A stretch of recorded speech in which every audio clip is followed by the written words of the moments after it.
Serious, when did COVID-19 get real for you? Report comments that violate these rules. Attention. Serious tag notice. Jokes, puns, and off-topic comments are not permitted in any comment, parent, or child. Parent comments that aren't from the target group will be removed, along with their child replies.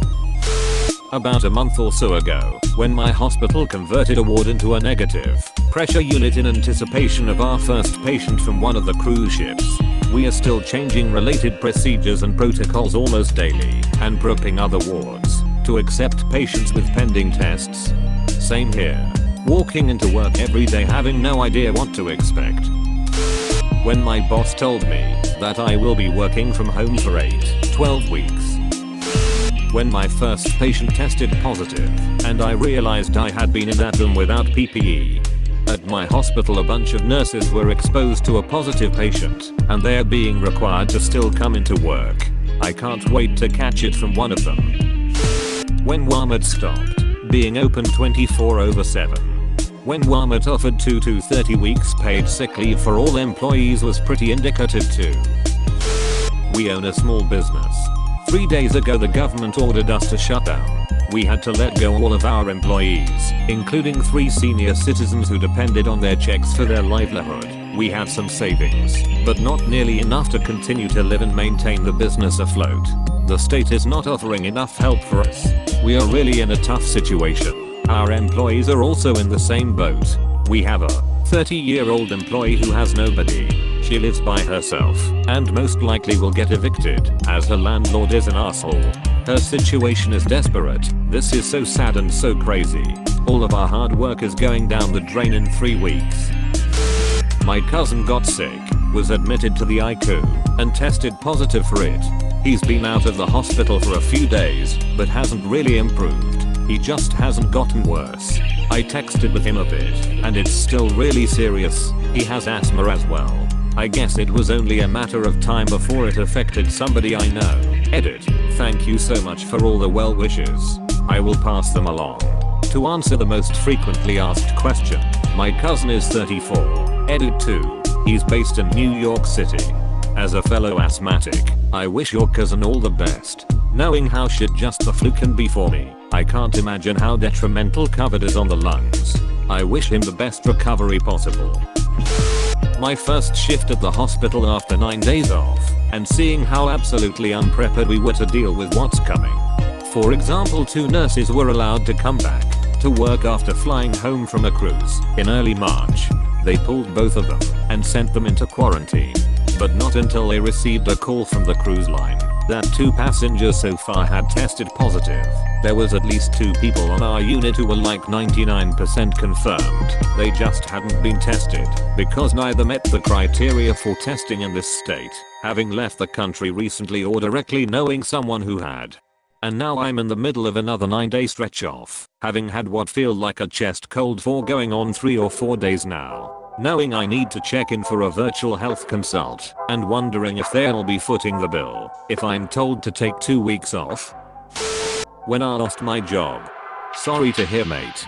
A lot of people in the hospitality and tourism industry are losing jobs. Half my friends are now concerned about what will happen moving forward. Bills, rent, etc. I hope it does get better quicker so everyone can go back to normal. Here's hoping April is better for the world.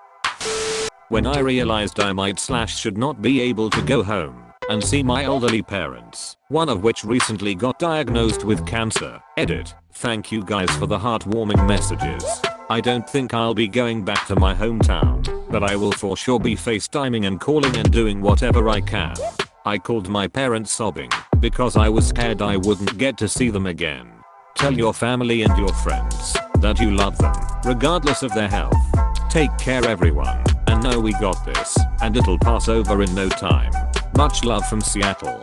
I went and saw my mom, 79, recent cancer survivor, on the 11th, on a whim, because I had an errand in her neighborhood. Dad was at work, so I knew I wouldn't be able to see him, and I couldn't stay along, but wanted to see her and hug her, because it was starting to look like shit was about to go downhill and I knew I shouldn't visit after that. I probably shouldn't have even gone then, but I hadn't seen her in a month and didn't know when I would again. It was that day or the day after that our governor called for schools to close, and we've been mostly holed up at home since. Anyway, I'm rambling, but I guess the short version is that I'm in a similar position. After thinking we might lose her last year, I'm afraid of what this year might hold. Good luck to you and yours. I hope you see them soon, and toast to everyone's health. When I went grocery shopping for the first time in several days last week, and many of the shelves were completely empty. Same here. That was about 10 days ago for me. I got home and checked confirmed cases in my state, Pennsylvania, and there were around 20. Then next day it was in the 40s, then the 60s.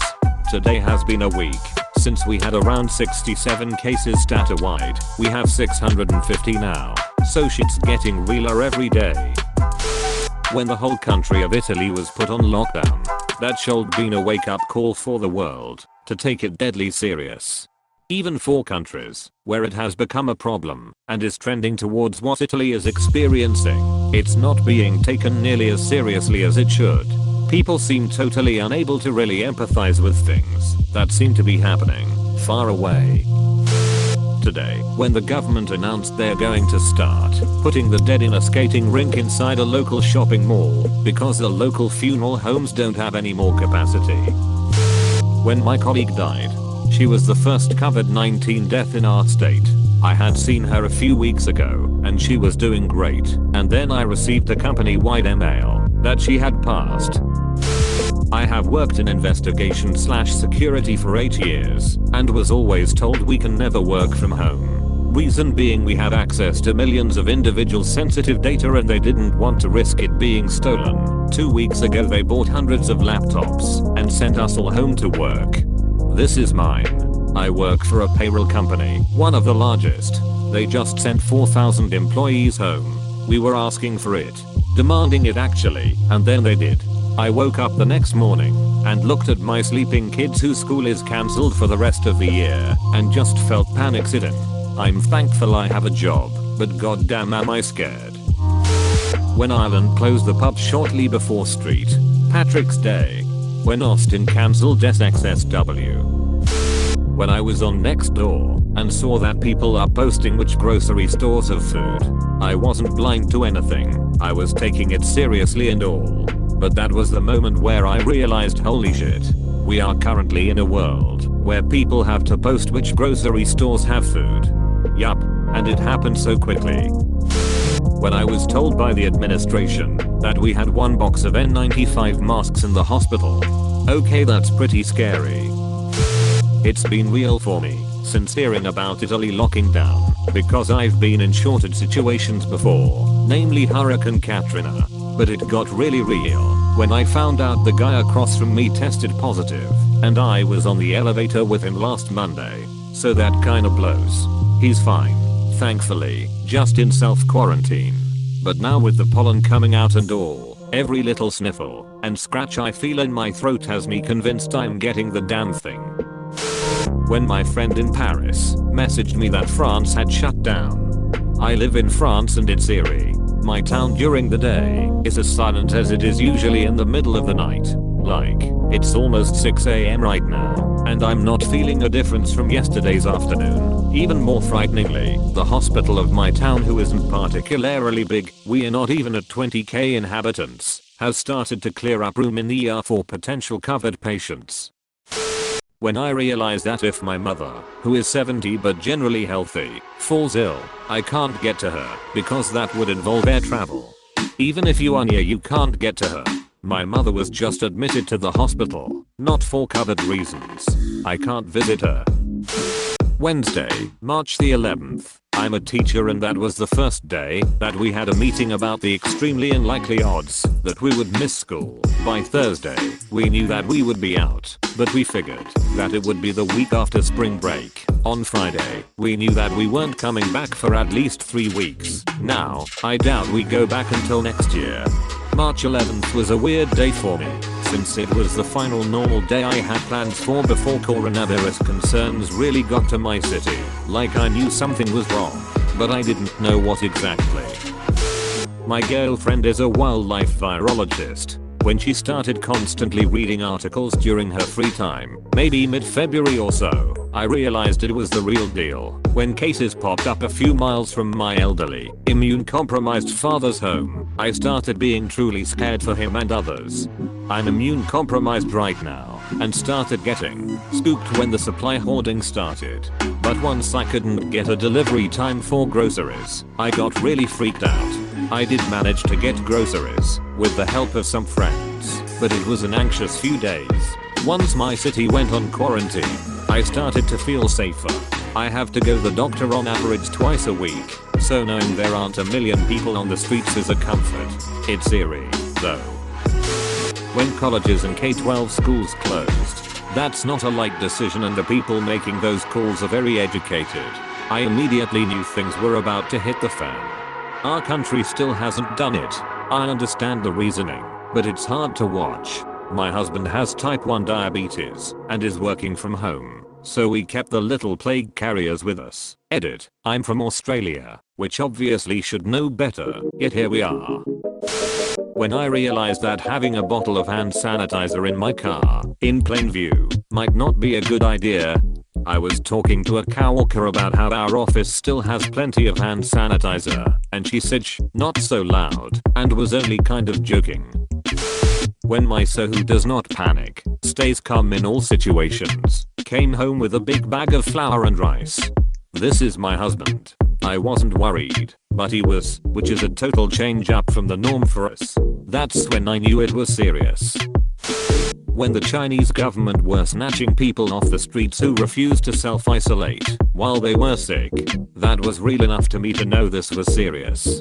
For me, two things. One, when they put Wuhan under lockdown. Second, when they reported the teenage girl in Washington with it, and that they only knew because they did an end run around the CDC to test her. Honestly, when the death toll in China surpassed SARS, I'm kind of an anxious person anyway, but infectious diseases have always scared me because there's no real control over who lives and dies. Other than my sister, my immediate family acted like I was crazy and overreacting when I told my friend that I had been buying a little extra each grocery trip. She thought I was being ridiculous. She's a nurse and recently told me how real it is to her now. My family members thought I was nuts when I was talking about this over a month ago. I wish they had been right about it being no big deal, nothing to worry about. My dad has it. I just found out today. I'm 1700 kilometers away and am afraid I'm never going to see him again. Sending all the love I have. Please stay strong. When we were pulled in by management and told that all non-essential research was stopped. COVID-19 research would be started in the next 2 weeks, and C. asked to fill out a form detailing our full range of expertise for potential redeployment. It was quite a stark wake-up call 2 weeks ago. Edit. Autocorrect still hasn't learned the word COVID, instead wants me to research Ravens etc in work. Driving during rush hour and having the freeway to myself. When I found out both me and my husband are likely to get activated National Guard, and we will have to send our 4Y/0 daughter across the country to stay with family. Update. My husband went to in processing this morning at his unit. He explained the circumstances. His contract ends next month, but they still planned on having him in process. Which, hey, whatever. If they need us, they need us. Our daughter had a fever last week, which they also knew about. She's fine now, but once my husband got there they decided it was too much of a risk to use him in the off chance it was the coronavirus. It kinda sucks he drove out of state to his unit to immediately get sent home, but it's also a huge weight lifted from our shoulders for now. Send her now, before it gets really bad. Just heard that the company that sews MLB uniforms is bringing back their workers to start making surgical gowns. This is starting to sound like the factory conversions to war production during WWII.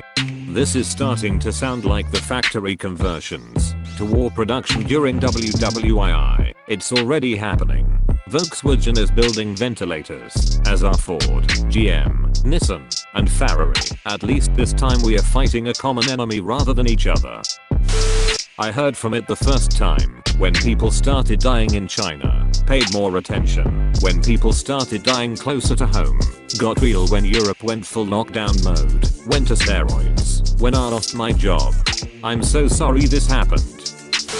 When my college switched to online and I had to move back home, I was living on campus. Same here. Definitely not how I expected my senior year/college to end. When my otherwise perfectly healthy 31-year-old husband collapsed from lack of oxygen walking up a flight of stairs. When my dad told me I won't stop you from leaving the house, but just remember the choices that each of us make are going to affect our entire family from now on. As bored as I'm in social isolation, I just can't risk my family's health. Your dad is right and I'm glad you understand. It's hard to be told not to do something, even if it's just go outside. When they close the local Waffle House. When Waffle House closes, that's when you know the apocalypse has arrived. When China built the huge hospital in 1 week. That was the moment for me. Up to that point I had been casually following the news and online rumblings of the virus. But when I saw the video of all the diggers leveling the ground for the hospitals, that sent my head into a spin. Seeing dozens of these machines frantically clawing the ground was crazy to see. That's when I started buying a few extra items to stow away during my shopping trips. I laid awake last night unable to sleep because I realized my brother, his girlfriend, or I could be carrying the virus. We're all home because courses have gone online and with parents. Both my parents are older and one is immunocompromised. If either of them got the virus, it could kill them. Don't worry, it's bad for everyone. If you are near your older loved ones, you panic because you may have exposed them. If you are far away from your older loved ones, you still have to fear they may catch it from someone else. But you are also panicked because you are so far away and might not ever be able to see them again if they contract it and it gets life-threatening. Both make you feel powerless. Just do everything you can at this point.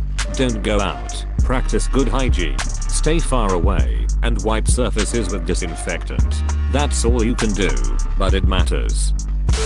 When I found out the virus can trigger cytokine explosions in your body, I have an overactive immune system that keeps trying to kill my lymph nodes. That's a quick and very agonizing